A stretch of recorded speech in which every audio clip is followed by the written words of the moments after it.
आप मेरी बात तो सुन लीजिए। हाँ, रोम रोम में है, सर्वव्यापी है, सर्वत्र है, सर्वज्ञ है।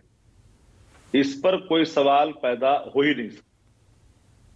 कर रहे हैं जिन वो पैदा, चौपाई और डटे हुए हैं, कह रहे हैं सवाल जायज उठाए हैं मैंने। नहीं नहीं, अब मेरी बात तो पूरी सुन ली जाए पहले संदीप जी।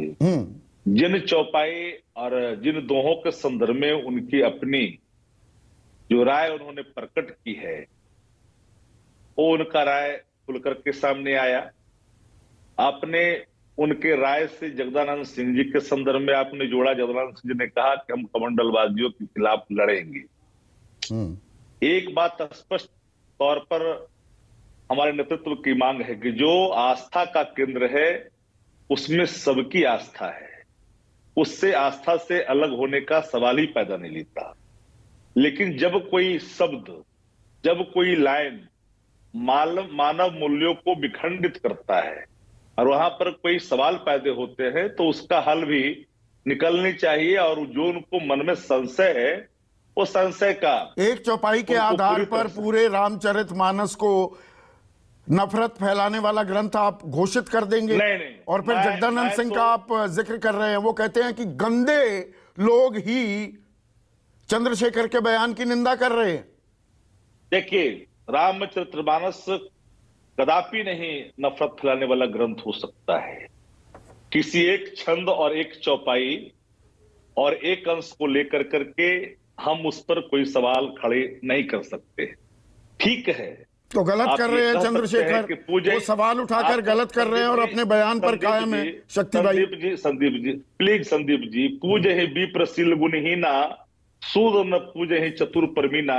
आप कह सकते हैं, आपकी व्याख्या की लाइन अलग हो सकते हैं, किस संदर्भ में किसके लिए कहा गया, और जिस संदर्भ में उनकी व्याख्या, जिस संदर्भ में उनके आपत्ति आए हैं।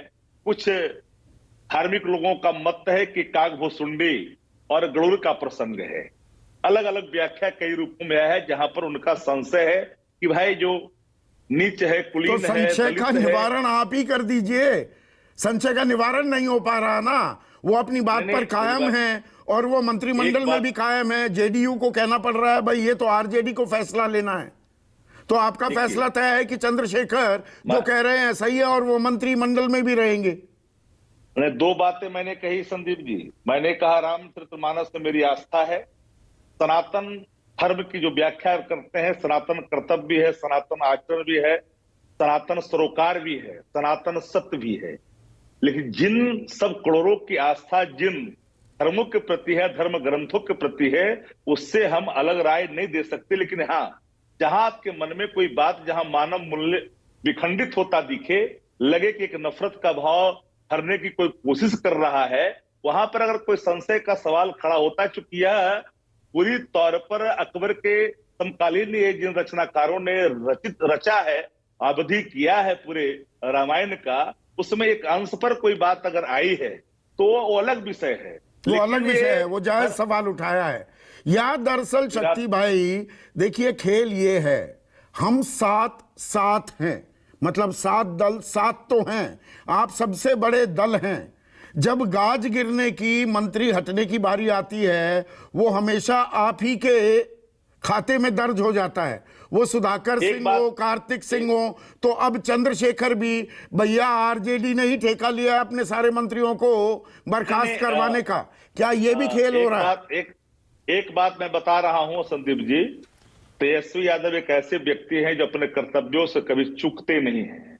सवाल अगर मेरे दल के अंदर कोई लक्ष्मण रेखा को पार करेगा, मेरे दल के अंदर कोई नीतियों से इतर जाएगा, तो दल कार्रवाई करने के लिए स्वतंत्र है और स्वतंत्र रहना भी चाहिए।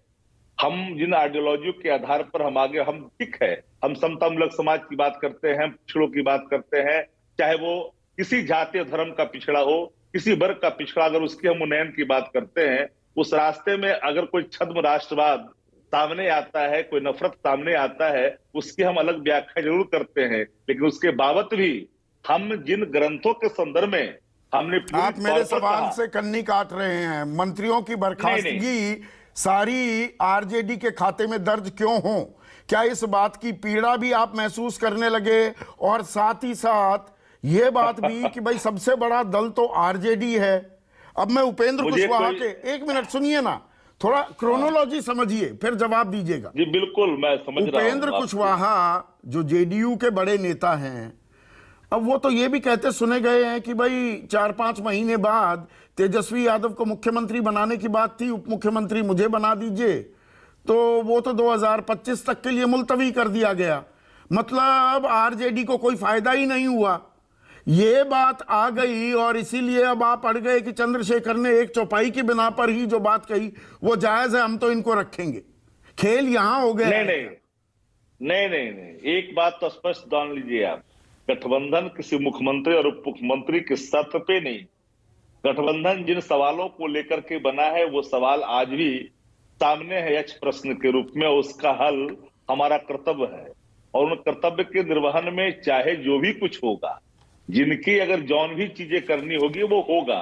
लेकिन अगर कोई यह कह रहा है वो अपनी अभिव्यक्ति नेतृत्व के का नहीं निर्णय है, अपनी अभिव्यक्ति आप कोई डाल रहे हैं, डालिए, नेतृत्व अपना फैसला लेता है। लेकिन आप जानते हैं कि अभिव्यक्ति के नाम पर जो घृणित बयान दिए जाते हैं, विवादित बयान दिए जाते हैं, उन पर माफी मांगना, उनको वापस ले लेना या इस्तीफा ले लेना, ये आप भी तो करते हैं बीजेपी के नेता जब इस तरह के बयान देते हैं। और आप ही के बड़े नेता शिवानंद तिवारी कह रहे हैं कि व्यक्तिगत रूप से मैं इस बात से इत्तेफाक ही नहीं रखता, मैं ये मानता ही नहीं कि रामचरितमानस घृणा फैलाती है। आप ही के बड़े नेता है ना शिवानंद तिवारी। अच्छा ये बताइए, मैंने कभी कहा कि घृणा फैलाती है? और एक बात आप जान लीजिए, तो तेजस्वी यादव क्यों नहीं बोल देते? तेजस्वी यादव अपनी राय जाहिर क्यों नहीं कर देते? मैंने एक लाइन कहा, मेरा नेतृत्व अपने कर्तव्यों से न चुकने वाला निर्णय लेता है और इब्तदाई इश्क है, रोता है कि आगे आगे देखिए होता है क्या होने वाला। एक बात मैं स्पष्ट तौर पे कहूंगा आपको, पूरे खुले तौर पर, कि हम जिन बातों को लेकर के आगे चलते हैं, लेकिन जहां मानव मूल विखंडित होता दिखे उसमें अगर सब लोग ये कहें कि नहीं ये सत्य है, उस सत्य को भी स्वीकारना एक अपराध है। तेजस्वी मौन क्यों हैं इस मसले पर? तेजस्वी जी शरद जी की अंत्येष्टि में गए हैं, लौटेंगे, मौन नहीं रहते, वो काम करते हैं, उनके काम बोलते हैं, उनके जुबान नहीं काम बोलते हैं। नहीं है। नमस्कार, मैं हूं मानक गुप्ता। अगर आपको हमारा ये वीडियो पसंद आया हो तो इसे लाइक और शेयर जरूर करें और हां, हमें सब्सक्राइब और फॉलो करना ना भूलें ताकि आप देश और दुनिया की कोई खबर मिस ना करें। तो जुड़े रहिए हमारे साथ और देखते रहिए News 24।